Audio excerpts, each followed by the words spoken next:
There is such a story. A saint sang very beautifully. Hearing this, a king wished to reward him and invited him to the palace, but the saint himself did not go. Instead, his brother went in his place. The saint explained his refusal to come to the king for a reward in this way. My greatest treasure is Lord Shiva himself. I cling to his feet with both hands. I know, if even for a moment I let go or become distracted, Shiva may depart from me. He is always ready to leave me if I lose my attention and devotion. I fear losing Shiva's grace so much that I cannot even think of going to you for a reward. So keep your gifts to yourself, O king. As for me, I will hold on to the feet of my Lord with all my strength.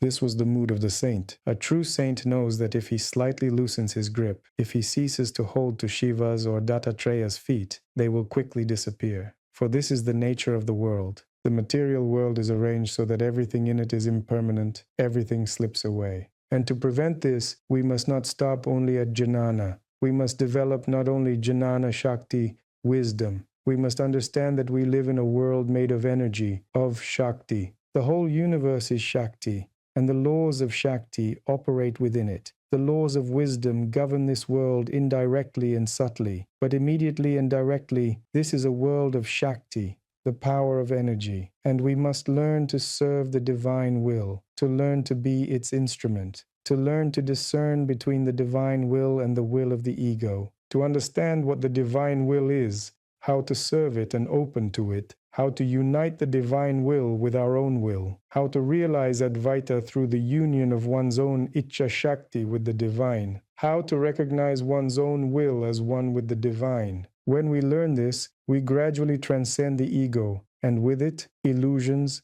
and desires. The ego begins to realize it has no future outside of service to the divine will. Under the influence of this truth, step by step, it renounces personal plans and goals, abandons ambitions and attachments. Then the ego accepts that true happiness lies not in its own schemes, but in serving the divine will. We must learn to expand our consciousness in order to serve the divine will, to learn to be its channel. Then we realize the aspect of Ichcha Shakti. Our practice will be successful, and we will see how our potential grows. What was previously beyond our reach, we will achieve with ease. The former limitations will vanish. We will see that through the divine will, we can do everything. We can transform our lives. We can transform this world. We can serve others. But how to serve the divine will? How to understand the divine will? How to distinguish it from the non-divine? How to be open to it? How to become its channel, its medium? One must remove the personal I. Here we come to such notions of Laya Yoga as the abandonment of the ego and self-surrender. Learn to remove the ego, and the divine will enter you. It does not matter how this happens, through service, meditation, contemplation, obedience, calming the mind, cutting off hopes and attachments. The aim of all these practices is detachment from the ego, and when the divine will, your unity with it, is realized, then comes the period of siddhi, parasatarka logic, the transformation of reality by the power of thought, independence from the basic laws of existence. Because the divine will also encompasses karma, time, and the laws of physics and space. Since divine wills exist on different planes, for the world of the gods there is one divine will, for the world of samsara, another. But at the foundation of all these divine wills lies one purest consciousness. When the aspect of Ichcha Shakti is realized, the turn comes for Kriya Shakti, divine action. Without realizing Kriya Shakti, the divine deeds, it is impossible to become a deity and ascend to the next level of evolution. Kriya Shakti is creation, preservation, dissolution, concealment, and manifestation of the divine. If here, in our earthly embodiment, we strive to attain the understanding of divine wisdom, even on the level of a jnani, we can become siddhas. The next step for us is the realization of the aspect of will, Ichcha Shakti. But siddhas do not seek to stop there. They realize the aspect of divine deeds, lila, that is Kriya Shakti. And when they master Kriya Shakti, they become gods, creators, sustainers, destroyers of this universe. They are those who are Shaktiman, lords of Shakti, who are able to play with the cosmic energies. On what are these types of realization founded? Divine wisdom, divine will, and divine deeds of Kriya Shakti. All of them are based on the principle of one consciousness. It is the abiding in the natural state and in unity with the Supreme Source. The difference lies only in the depth and power of this state. It is impossible to become Brahma the Creator without mastering Kriya Shakti. Kriya Shakti is the most difficult and final stage of the teaching. It is the capacity to enact Leela, divine deeds, by the power of consciousness to create reality, sustain it, dissolve it, conceal the divine, or manifest divine grace. At our present level of consciousness, the power of the mind does not permit this. Therefore, first we must strive to awaken the divine mind, divine wisdom. According to the teaching of Laya Yoga, the first stage of self-liberation corresponds to divine wisdom. Self-surrender, self-abandonment corresponds to the divine will. And finally, self-recognition, pratyabhijna, corresponds to Kriya Shakti, the power of divine deeds. In other words, to fully declare Aham Brahmasmi and attain the highest degree of realization is possible only when you master the 5 powers of Ishvara, the God Creator, the ability to create, to preserve, to dissolve, to conceal, and to manifest the divine. Many Neo-Advaitins and followers of the Buddhist Sutra turn away from Shakti, turn away from power, from divine deeds. Often they take a nihilistic position. They focus only on emptiness, nirvana, the unmanifest. Their position is something like this: Brahman is devoid of qualities and actionless. Nirvana has no attributes and is inactive. That is, they remain at the level of abstract views and touch only the relative aspect of reality without moving on to its absolute side. But sooner or later, they must realize also the absolute aspect of reality. In this absolute aspect, they find true bliss and attain liberation. However,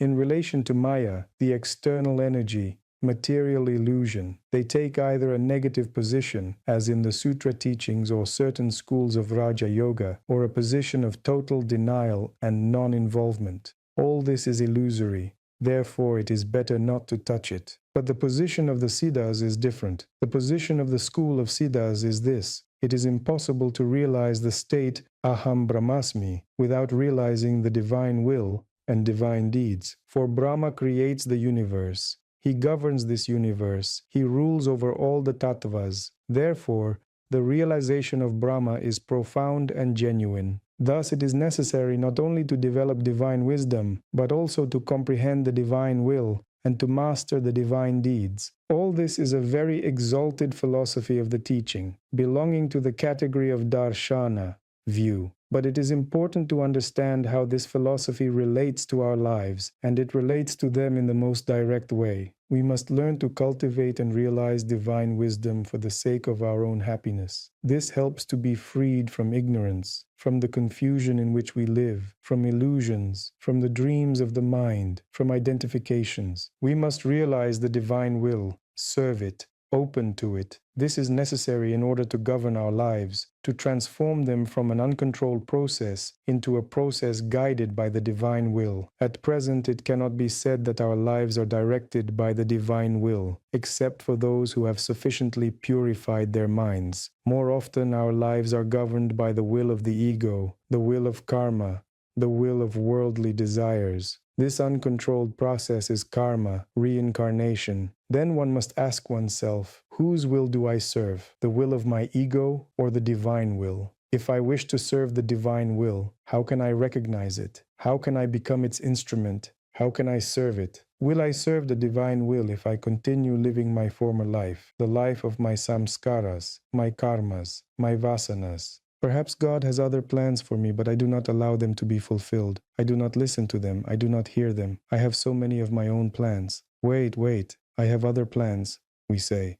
And God does not insist. He waits. An example can be given in the story of a saint and a young man. The saint came to the youth and said, I can give you a blessing so that you attain liberation. The youth replied, could you come later? I have just begun a relationship with a girl. I have a wedding. When that man grew old, the saint came again. He said, I can give you a blessing so that you attain liberation." The man replied, "My son is getting married. Could you come later?" And so he died. The saint, being immortal, saw that the young man was reborn as a dog, but the saint's power of compassion and realization was such that he decided to grant him liberation even in the body of a dog. He caught the dog and said, "Do you remember me? Recall who you are." On the mental level, the saint began to communicate with its subtle body. "If you are ready, I can give you liberation right now. My power is sufficient even here." But the dog replied, "I would be glad, but come later. I have many duties.